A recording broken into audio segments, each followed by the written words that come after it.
성령 강림 주일입니다. 오늘 말씀은 요한복음 15장 26절, 27절 그리고 16장 말씀인데, 일단 마태복음 15장 26절에서 27절 말씀을 먼저 보면, 내가 아버지께 청하여 너희에게 보낼 협조자 곧 아버지께로부터 나오시는 진리의 성령이 오시면 그분이 나를 증언할 것이다. 그리고 너희도 처음부터 나와 함께 있었기 때문에 나의 증인이 될 것이다. 이렇게 시작을 하는 거예요. 성령에 대해서. 그러니까 성령은 처음부터 예수를 대신해서 다음번에 오는 존재, 이렇게 설명을 했습니다. 그리고 이제 우리가 많이 기억하는 거는 오순절 성령 강림 사건이라든가 이런 것들을 통해서 우리가 보통 성령이라는 것을 그렇게 이해하게 되는 거죠. 그리고 이제 교회는 훗날 하나님, 예수, 성령 이 세 개를 삼위일체 하나라고 하는 그런 교리도 만들어낸단 말이죠. 그러니까 성령이 무엇이냐에 대해서는 굉장히 다양해요. 성서 속에서. 왜냐하면 이 구약에도 성령이란 말이 조금씩 나온단 말이죠. 그러니까 이게 사람들 머릿속에 성령이라는 것이 하나님의 심부름을 하는 존재냐? 이거는 천사가 있었으니까 그거는 아닌 것 같고, 그러면 이게 하나님 자신이냐? 그렇게 얘기하기도 어렵고, 그래서 삼위일체 교리가 설명 불가능한 교리인 것처럼 사실 성령이라는 존재도 굉장히 어려운 존재예요. 설명하기가. 그런데 오늘 이 개신교에 기독교에 들어와서 바울이 죽은 예수를 만나서 자기가 사도가 됐다고 이야기를 한 그 시점부터의 성령은 조금 다른 의미를 가지고 있어요. 그리고 사실 교회는 이 개념으로 성령을 이용해 왔다는 거죠. 이게 뭐냐 하면, 엄밀히 얘기하면 바울은 살아있을 때 예수를 만나지 못했기 때문에 예수교, 기독교의 리더가 되기 위해서는 예수의 제자라는 인증이 필요했어요. 근데 이미 죽었으니까, 죽은 사람한테 그 인증을 받을 수 없으니까 바울은 죽은 예수를 부활이라는 말로 설명했단 말이죠. 그래서 예수로부터 자기가 부름을 받았다 해요. 그리고 이 예수는 승천시켜버리고 더 이상 교회에 남겨두지 않고 그냥 상징적인 존재로 교회에만 묶어둔 이유가 뭐냐 하면, 이 예수가 계속 있게 되면 지속적으로 문제를 일으킨단 말이죠. 너만 예수를 만났냐 이렇게 얘기할 수도 있고, 너만 말씀을 받았냐 이렇게 하는 이런 논쟁거리가 계속 생기게 되니까 이거를 원천적으로 예수는 봉쇄해버려요. 그런데 성령을 만들 수밖에 없는, 성령 이야기를 할 수밖에 없는 이야기가 뭐냐 하면 바로 로마 종교에 신탁이 존재했었다는 거죠. 종교가 하는 중요한 역할 중에 하나는 뭐냐 하면 신의 뜻을 사람들에게 알리는 거예요. 어려운 일이 생기거나 무슨 전쟁을 해야 하거나 뭔가 사람들이 큰 결정을 해야 할 때 그 결정에 확신을 주는 게 신탁이란 말이죠. 신이 그렇게 하셨다, 신이 그렇게 하라고 하신다 라고 이야기하는 게 있어야 한다는 거예요. 종교에. 이게 없으면 종교에서의 가치가 없는 거예요. 로마인들에게.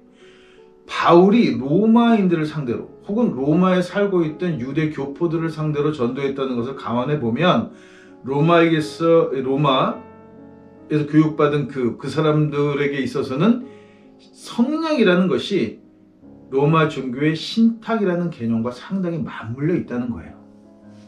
그러니까 바울이 일반 유대인들에게는 나는 죽은 예수의 부활한 예수가 나를 사도로 불렀다 하는 것에 대해서는 끊임없는 도전을 받았어요. 그래서 그게 진짜냐 아니냐 문제가 계속 문제가 되지만, 로마에 살고 있던 유대인들이나 혹은 로마인들에는 그런 저항을 받지 않았단 말이죠. 왜냐하면 거기는 신탁의 종교였기 때문에. 그러니까 당연히 신이 누구를 부를 수 있는 거죠. 이게 보편적으로 종교가 가지고 있는 현상이에요. 타 종교에서도 그렇단 말이죠. 인간이 노력해서 신을 찾아가는 종교가 있고, 종교를 크게 보자면 하나는 신이 인간을 직접 부르는 종교가 있는데, 대부분 종교들은 다 어디에 속하냐 하면 신이 인간을 직접 부르는 게 종교란 말이에요. 그걸 종교의 본질이라고 얘기하는 거예요. 종교는 그래서 신비가 있고 영성이 존재하는 거죠. 근데 공교롭게도 바울 시대에는 불교라는 종교가 이미 200년, 300년 가까이 번성을 하면서 그 종교의 영향을 받은 시점이에요. 그러니까 참 그 기독교 생기는 그 타이밍이 기묘한데, 로마의 신탁 종교라고 하는 신탁과 신을 인간의 노력으로 이렇게 찾아가는 존재라고 하는, 배우고 글로 노력하고 학문적으로 연구할 수 있는 것이라고 생각하는 것들이 두 개가 이렇게 혼합되어서 혼동되어진 시기였다는 거죠. 시기죠. 그러니까 이 두 가지를 잘 이용했어요, 바울 패거리들은. 그래서 기독교가 만들어질 때 이 두 가지가 섞이게 됩니다. 그리고 사실상 성령이라고 부를 만한 현상은 기독교에서 일어나지 않았다는 말이죠. 신적인 뭔가 이 영적인 신비들은 일어나지 않아요. 그렇지만 로마가 점령한 지역에서는 원래 자기네들의 전통 종교에 의해서 끊임없이 그런 영적인 현상들이 일어난단 말이에요. 이 일어나는 현상들을 카톨릭은 그래도 지혜롭게 이거를 마리아 신앙이나 혹은 뭐 수호 성인이라든가 수호 성지라든가 이런 걸로 그냥 이렇게 뭉뚱그리 흡수를 해요. 왜냐하면 이 신비가 없으면 종교가 아니기 때문에. 종교가 학문적으로 연구하고 수도 생활을 하면서 이렇게 가는 종교보다는 여전히 서구의 스타일이라는 건, 종교는 신탁하는 종교였기 때문에 이걸 버릴 수 없는 거예요. 그러니까 그렇게 가면서 서서히 이 종교의 신탁성은 마리아와 혹은 수호 성인으로 이렇게 묶어지면서 이게 소멸되기 시작하죠. 왜냐하면 이 종교 자체가 원래 그게 없으니까. 그러면서 이 종교가, 기독교가 학문적으로 연구하고 신학적인 교리를, 토라를 연구하는 종교로 바뀌어가는 거예요. 이렇게. 그러니까 이 유대교적 전통이 기독교가 쉽게 흡수하고 이거를 끝까지 버리지 않고 붙들고 있다가 결국은 이렇게 성서라고 하는 책을 기반으로 하는 종교로 돌아가기 위해서는 유대교를 버리지 못하는 거예요. 왜냐하면 그걸 버리고 나면 신탁의 종교가 돼야 되는데, 기독교가 얘기하는 야훼나 예수를 가지고는 신탁이 이루어지지 않기 때문이죠. 원칙적으로 신탁이 불가능하기 때문입니다. 그러니까 서구는 그런 문제를 안고 다행히 국교가 되고 법이 되고 황제의 절대적인 보호를 받으면서, 그리고 정치 체제가 되면서 결국은 이 종교가 그 후로는 신탁의 유무에 관계없이 그냥 기존 세력이 돼서 이제까지 버텨온 거란 말이죠. 근데 이 종교가 언제 또다시 문제가 되느냐 하면, 물론 그 중간에 사소하게 그런 영성의 문제가 생길 때마다 그냥 뭐 수도원 하나 만들어주고, 그러니까 제일 만만한 방법이 수도원 같은 거 하나 만들어서 그런 주장하는 그 수사나 성직자를 그냥 거기다 가둬두는 거예요. 그냥 거기서 그렇게 하라는 거죠. 그렇게 가둬진 게 프란체스코란 말이죠. 아시시에. 자연신학과 이런 것을 얘기했더니 감당을 못하니까 그냥 아시시에 수도원 하나 만들고 거기 처박히게 하고, 그러고는 그냥 슬그머니 다른 데에 그런 생각이 많이 전파되지 못하도록 이렇게 봉쇄하는 방법을 썼단 말이죠. 가톨릭은. 그런 식으로 유지를 해왔어요. 근데 이게 제국주의 시대가 도래하고 식민지가 되고 이게 제3세계 그리고 아시아권 우리나라에 들어오면서 얘기가 달라지게 됩니다. 성령이라는 개념이 실질적으로 식민지 지역 교회에서는 원래 전통 종교의 영성하고 이렇게 맞물려 들어갔다는 거죠. 그래서 아프리카는 아프리카 지역대로, 남미는 남미 지역대로, 그 다음에 아시아는 아시아 지역대로 전통 영성이 강한 나라에서는 그 나라가 가지고 있는 종교적인 색깔을 굉장히 강하게 띠게 돼요. 결국 한국에서도 성령운동이라는 것이 대부분 그런 방향으로 흘러갔다는 거죠. 그러니까 이제 근본주의 신학하는 애들이 문자로 신을 믿는 애들 입장에서는 무당 종교가 됐다라고 비난을 하는 거예요. 왜냐하면 걔네들은 워낙에 신기라는 게 없는 거예요. 신은 책으로 배우는 거죠. 이렇게 내가 읽어서 이해하는 존재지 신이 직접 교류하는 존재가 아니란 말이에요. 얘네들은 그냥 꽃은 뭐 봄이 되니까 피고 여름이 되면 또 피고 가을 되면 지고 하는 거야. 그냥 자연적인 현상이라고 보는 거죠. 그런데 종교에서는 저 꽃 하나 피는 것도 우연이 아니란 말이에요. 거기에 신의 숨결이 들어가 있고 바람 속에서도 신의 바람에서도 신의 숨결을 느끼고 이게 원래 전통적으로 다른 종교에서는 그렇게 이해되어져 왔다는 거죠. 더군다나 우리 민족은 하늘이라는 개념으로 신을 이해하고 있었단 말이에요. 거기다가 조상신이라고 하는 조상이라고 하는 존재가 이렇게 두 개에 묶여져 있는 형태예요. 같이. 그러면서 종교적인 형태는 조상신을 가지고 사실 지지고 볶은 거는 무교라기보다는 불교가 더 많이 지지고 볶았단 말이죠. 둘이 손을 잡고 그냥 뭐 진짜 그야말로 그냥 그 귀신놀이 하느라고 정신이 없는 종교가 되어버리고 만 거예요. 한편으로는 그냥 뭐 내가 열심히 갈고 닦아서 진리를 찾아가는 이 두 가지가 이렇게 병행되는 사이에 기독교라는 종교가 들어왔는데 이 기독교라는 종교가 정말이지 영성을 가지고 장사하기에 너무 좋았다라 하는 거예요. 왜냐하면 성령이라고 하는 개념이 우리가 얘기하는 종교적 신비하고 유사한 부분이 너무나 많았기 때문에 그래서 한국에서 귀신론이 득세를 하게 됩니다. 모든 것을 사탄마귀로 설명하고 영적인 현상으로 설명하고 하다못해 낙엽이 떨어지는 것도 신의 하나님의 능력 이런 얘기들이 너무나 자연스럽게 우리 민족한테는 한국 교인들한테는 가슴으로 다가왔어요. 근데 문제는 이게 성령이 아니라는 데 있는 거죠. 오늘 본문을 쭉 읽어보면 알겠지만 제가 성서를 읽을 때 정말 좀 세심하게 잘 읽어보시라고 얘기를 하는 거예요. 이게 누가 편집을 했고 어떤 의도를 편집했는지를 잘 읽으면 오늘 이 말도 이렇게 보낸다, 뭐 진리의 성령이 오시면 나를 증오한다는 이 말도 예수가 한 말이 아니고 사실은 이 성서를 편집했던 사람들의 편집자의 주장인 거란 말이에요. 기독교가 이런 종교라고 이렇게 주장을 하는 거죠. 예수가 그런 말을 했을 가능성이 전혀 없는 거예요, 사실상은. 그러니까 학자들이 나중에 모여서 예수 세미나를 하면서 복음서에 나와 있는 예수가 한 말이 과연 몇 프로나 될까? 3%도 채 안 된다고 얘기하는 거랍니다. 거의 없단 말이에요. 예수가 직접 한 말은 거의 없단 말이에요. 성서 편집자들이 예수의 입을 벌려 기독교라는 종교를 변증하고 있는 거죠.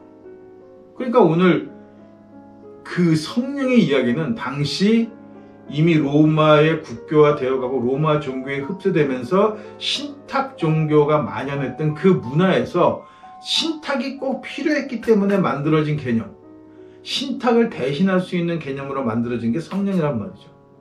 그러니까 서부 기독교의 문제는 성령이 만들어진 개념이에요. 자기네들이 없는 신탁을 설명해야 하니까. 반면에 우리 종교에 들어와서 우리 종교에서 신기라는 건 만들어낸 게 아니에요. 이거는 신의 입장에서 인간을 이렇게 접촉하는 과정에서 생기는 어떤 신비한 영적인 기운 같은 거란 말이에요. 그러니까 이거하고 이 두 가지가 완전히 다른 문제인데 이 다른 것들이 한국에 들어와서 이게 성령이 신기와 성령이 이렇게 합쳐지면서 둘이 뭉술이하게 되면서 능력 있는 종이라는 엉뚱한 소리를 하게 되는 거죠. 사실 성서적으로 보면 능력 있는 종이라는 건 존재하지 않아요. 왜냐하면 기독교는 철저하게 그냥 앵무새예요. 성령이 시키는 대로 이야기하는 거죠. 자기가 얘기하는 게 아니란 말이에요. 성령이 시키는 대로 이야기하고 성령의 뜻을 따라가고 예수가 이렇게 하면 이렇게 하고 성령이 이렇게 하면 이렇게 하는 이 종교란 말이에요. 원래 이 종교 자체가 자기네들도 그렇다고 얘기도 해요. 그런데 사실 알고 보면 전혀 그렇지 않죠. 자기 멋대로 하는 거예요. 자기 멋대로 하면서 거기에 성령을 갖다 붙이는 거예요. 왜냐하면 초창기부터 기독교라는 종교가 바울이 만들어서 전파할 때부터 이 종교에는 그거를 그렇게 이용했단 말이에요. 신의 음성을 듣는 게 아니에요. 내 얘기를 신의 음성으로 이야기하는 거지. 이게 전적으로 다른 거예요.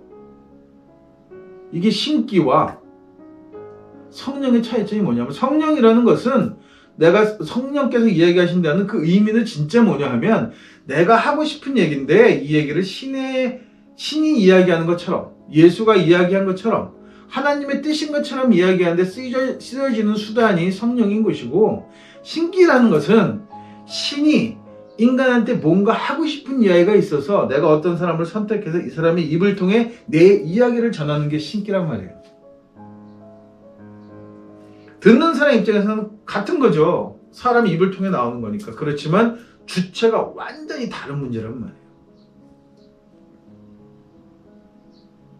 그러니까 한국에서 성령 충만하겠다는 것은 참 그게 뭐랄까 그 가상현실 같은 거예요. 불가능한 얘기입니다. 가당치 않은 거죠. 그러니까 우리가 성령이라는 것을 어떻게 받아들여야 될 것이냐. 내가 한국 교인으로 살아가면서 기독교인으로 살면서 성령이 무엇이라고 할 것이냐. 그러니까 얘네들이 요 근자에 들어와서 젊은 애들 중심으로 뭐냐면 성령을 아예 무시해버리는 거예요. 그런 거 없다는 거야. 기독교에는 영성이 존재하지 않습니다. 굉장히 이성적인 종교인 척해요. 마치 이 종교가 이 책을 읽으면 다 알 수 있는 종교인 것처럼 얘기한단 말이에요. 종교가 어떻게 책으로 다 알 수 있어요, 신을. 그냥 그러면 이게 무슨 학문인 거지 그냥. 이미 학문화 되어 가는 거예요. 그게 당연하다고 이야기해요. 종교가 합리적이고 이성적이라. 어떻게 종교가 합리적이고 이성적일 수 있어요? 종교는 합리적이지도 않고 이성적이지도 않은 것을 어떻게 사람들의 삶에서 잘 설명할 수 있느냐를 고민해야 되는 게 종교란 말이죠. 종교가 그걸 다 포기해버리고 합리적으로 이성적으로 가는가? 이게 안 되는 거죠. 그러니까 딱 두 종류가 남은 거예요. 하나는 은사주의로 흘러가면서 모든 것이 자기 얘기를 하면서 신의 뜻이고 성령에 사로잡혔다고 하는 헛수작을 하던가, 그렇지 않으면 그런 거 아무것도 필요 없어. 여기 되어 있는 이 성경 규율에 있는 거를 그대로만 읽으면 돼 라고 하던가. 이 두 가지 양극화되어 버린 거예요. 두 가지의 문제면 둘 다 양쪽 다 신은 존재하지 않는다는 거죠. 그래서 저는 성령 강림 주간에 제가 꼭 교인들에게, 거기 토착신앙을 관심 있는 분들에게 하고 싶은 얘기가 있어요. 솔직해져야 된다는 겁니다. 한국 교회가. 한국 교인들은 솔직해져야 돼요. 내가 갖고 있는 종교적인 심성, 이 영성들이 어디에 근거하고 무엇이었는가에 대해서 정직하게 이야기할 때가 된 거예요. 그 이야기를 하지 않고 계속해서 이 기독교가 만들어낸 성령이라는 개념으로 얼버무리면 이거는 그냥 개도 못 먹는 죽이 돼버리고 마는 거예요.